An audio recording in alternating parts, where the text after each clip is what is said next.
Glory to Jesus Christ. Today we're going to be talking about how to receive Holy Communion, how to receive the Eucharist in the Byzantine Catholic rite.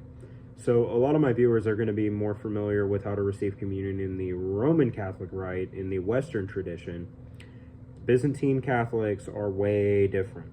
So the first thing is that the Roman rite strictly uses unleavened bread, but the Byzantine rite uses leavened, risen bread. They use a loaf of bread. That offering is called the prosphora, and then as it becomes consecrated, it becomes known as the lamb, because Jesus is the sacrificial lamb. It takes a very long time for the priest to prepare the Eucharist in the Divine Liturgy. That's another thing. Byzantine Rite does not call their liturgies masses. They call them divine liturgies. Anyways, as I was saying. So it takes a very long time for the priest to prepare the Eucharist. My dog's freaking out. It takes a very long time for the priest to prepare the Eucharist because he's having to fraction and cut the lamb. And while he's doing that, that's actually a rite in and of itself. He's recognizing that he is cutting the body of Christ. There are prayers that go with that, such as the suffering songs of Isaiah, when he's having to cut into the body of Jesus with the knife, when he's having to take the liturgical lance and stab the lamb, representing when Jesus was stabbed with the lance on the cross. There's a lot that goes into it, and it's very beautiful and humbling when you realize the true backstory of what's going on there. So when it finally comes time for you to get into the communion line, one thing you'll notice is in the Roman rite, we cross our arms over our chest to signify that we are not going to receive communion. In the Byzantine rite, we cross our arms over our chest to signify that we are going to receive communion. And if you are a Catholic in a state of grace, you can receive communion from a Byzantine rite priest, because we're all Catholic. The Byzantine rite is in communion with Rome. You need to make sure that you are not mixing up Eastern Orthodox with Byzantine Catholic, with Eastern Catholic. The liturgies are extremely similar, if not the same, but the Eastern Orthodox are not in communion with Rome. Byzantine Catholics are in communion with Rome, so make sure that you're at the right place. But anyways, if you're at a Byzantine Catholic church and you are a Catholic of any rite, then you can receive from a Byzantine priest.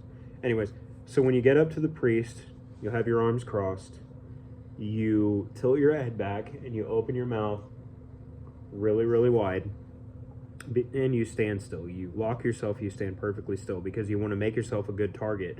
What the priest has to do is the priest has to take the Eucharist and drop it into your mouth. You do not want to try to tongue the Eucharist off of the spoon. You don't want to try to use your lips to get it off there. No, just keep your mouth open, keep your tongue where it's at, don't stick your tongue out, and just let the priest drop the Eucharist in your mouth. That brings up another point. Byzantine rite uses a liturgical spoon to distribute communion. This spoon is called the libida. Where that comes from, the libida is actually the name of the tongs that the seraph used in the Bible when the seraph took the burning coal to cleanse and purify the unclean lips. What this represents for us is the Eucharist being the burning coal that helps purify us and reignites our relationship with Jesus. It reignites our faith. That is the beauty of the libida, the liturgical spoon.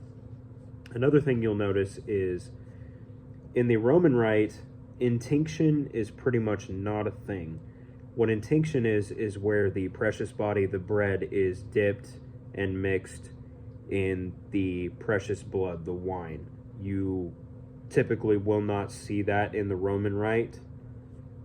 In fact, I'm pretty sure it might be strictly prohibited in the Roman Rite, but off the top of my head right now, I'm not 100% sure. But in the Byzantine Rite, they do use intinction. They do mix the precious body with the precious blood. So when you receive the Eucharist, you are receiving the body and blood at the same time. The wine will be mixed with the bread. The precious body will be mixed with the precious blood. So you're receiving both. After you receive, you may be tempted to do the sign of the cross, but you want to make sure that you're not going to accidentally hit the liturgical spoon. You're not going to accidentally hit the libida. So it is typically better for you to, if you're going to cross yourself, to step to the side and do it, or just do it on the way back, but not with the liturgical spoon, not with the libida right in front of you where you might accidentally hit it and knock it out of the priest's hands or whatever. It's all bad. Don't do it. Don't put yourself in that situation. Another thing to remember is there is no reserved Eucharist in the Byzantine Rite. Everyone at that divine liturgy receives from the same lamb, and then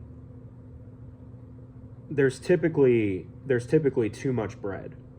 So a lot of the bread before it's consecrated is actually separated from the lamb, and this bread is not consecrated. It's not considered the lamb. It is blessed though. It's called the antidoron, and what happens with that bread is after the liturgy, that bread will be offered to the laity to consume. That is not the consecrated body and blood of Christ, but it is blessed. So remember that when you're consuming it. It is blessed bread, but it is not consecrated. The consecrated bread is distributed at communion.